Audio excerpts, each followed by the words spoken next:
So we went from this, the Yahoo homepage, directory and search, to this, because we categorized the world better. It's a search economy. We're looking for specific things. They were the best at finding it.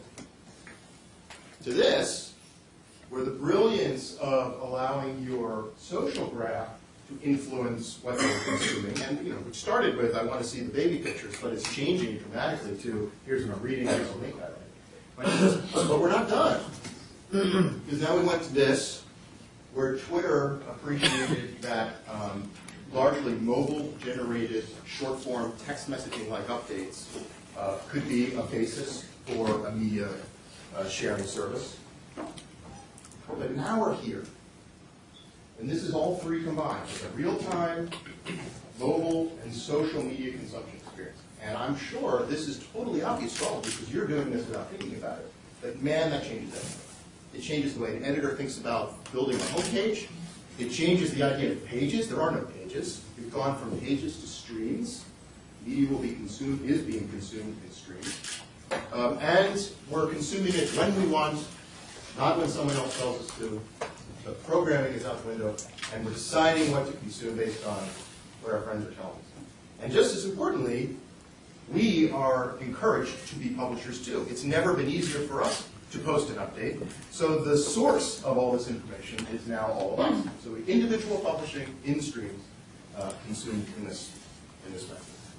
So, well, we know what's happening, right? We know that print and radio have been massively impacted by just the general shift to interactive consumption. We know that viewership and listening is down. We know that advertising is down. To some extent, some TV is down. It's not dramatic. And honestly, I think TV is in a very different category. They are very well protected for quite some time. I don't think there's going to be dramatic upheaval there. But they are losing some eyeballs. Certainly what you tune into is being heavily influenced not by the commercials that you no longer watch, but by what your friends are doing if you're watching. And here, we've looked at this as a very meager slide, $50 billion global opportunity because the difference between the amount of time we're spending on the internet versus the amount of dollars being spent to meet us there is so dramatic. So this is a case for upside in internet advertising. We know traditionally who's the but we know that so this is just an example of some of the brands that are impacted by this spend. But what else is in danger of being destroyed? The traditional first-generation media properties on the web, who are living in a page world, who are not heavily socially influenced or have the mechanisms for creating social influence, and who aren't well suited to real-time mobile platforms. Now, all of us know that. They're investing heavily. The big announcement with Facebook is a great example. Of course, you can use Google on mobile devices. But this is a real challenge. If your core entire method of being has been focused on monetizing pages, and the world is shifting to streaming, a very different future ahead of you.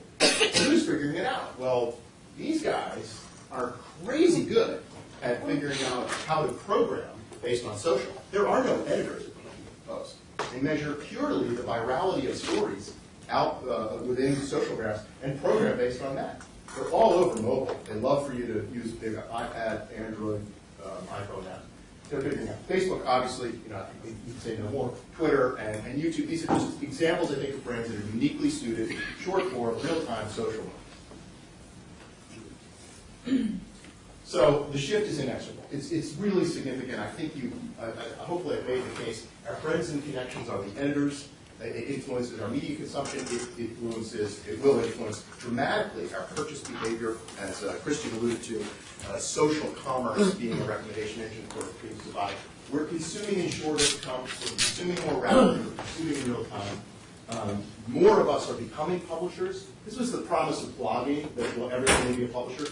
Not really. Blogging is still, it still requires some thought. You've got to sit down and post a few paragraphs.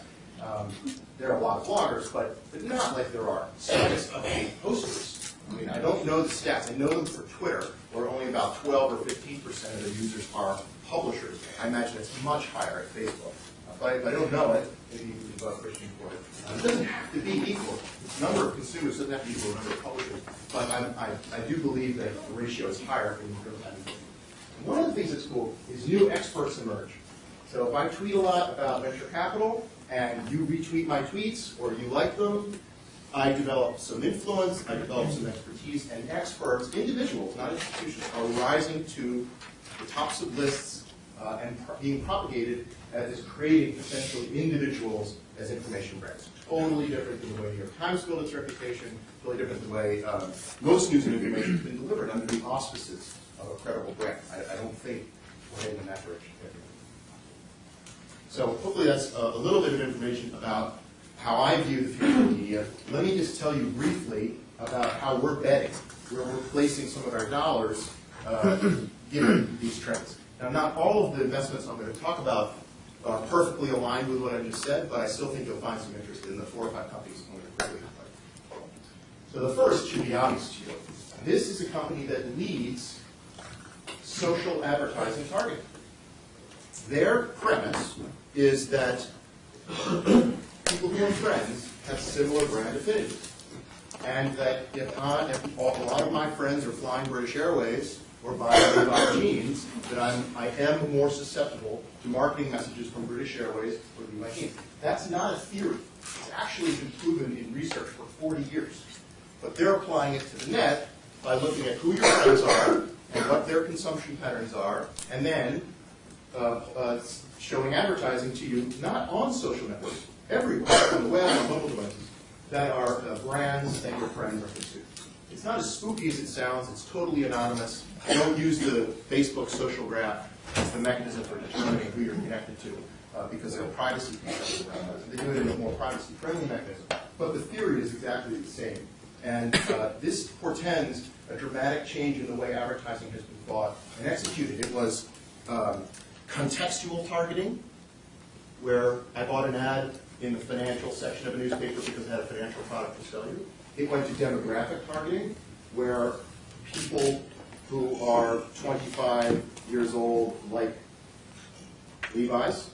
Then it went to psychographic targeting, where people who are new moms and dads who live in suburban neighborhoods will drive minivans. But now it's social targeting, and I think it's the future of advertising. This is the leading company in the space, so we invested in them. Slide sharing is the YouTube for PowerPoint. Well, why? Why is that interesting? Because professionals need to share too. You get your job done better when you share slides, you share data. This is a mechanism for sharing the information we need to get our job done, not within a company, but across the entire internet. We think it's a large economic opportunity. Blogger. This is the largest network of bloggers.